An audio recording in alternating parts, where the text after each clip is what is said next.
బెండకాయ రొయ్యల కోసం అండి. అరకిలో రొయ్యలు.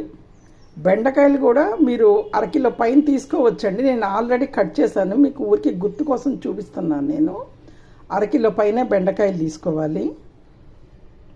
చింతపండు, 4 పచ్చిమిరకాయలు, కరివేపాకు, ఉల్లిపాయ ఇవన్నీ కూడా వేసుకోవాలండి. చిన్న బెల్లం ముక్క అండి, మీకు నచ్చితే వేసుకోవచ్చు. బెల్లం అనేది పులుపుని ఎరగదీస్తుంది, టేస్ట్. ముందుగా ఈ గరిటెతోటి 4 గరిటెల నూనె వేసుకోండి. ఉల్లిపాయ, పచ్చిమిరకాయ, కరివేపాకు ఇలా వేసుకొని వేపనివ్వాలండి. రొయ్యలు ఇలా కడుక్కొని పెట్టుకోవాలండి పక్కన. ముందుగా చింతపండు ఇలా నానబెట్టుకోవాలి.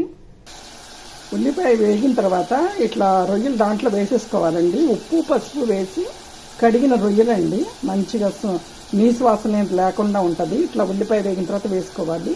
దీంట్లో వచ్చే వాటర్, వేస్ట్ వాటర్ అంతా ఎగిరిపోయే వరకు ఉంచుకోవాలి. ఇలా వాటర్ మొత్తం ఎగిరిపోయిన తర్వాత అండి, నూనె పైకి తేలినప్పుడు అల్లం, ఉప్పు, పసుపు వేసి మళ్ళీ కొంచెం సేపు వేపుకోవాలి. వేపటం అంటే ఎక్కువసేపు అవసరం లేదు, అల్లం పచ్చివాసన పోయే వరకు కూడా వేపుకోవాలి.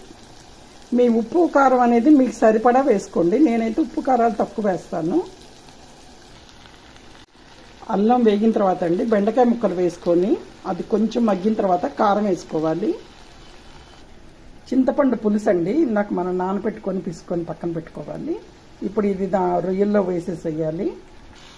చింతపండు పులుసు ఇలా పోసేసుకోవాలండి.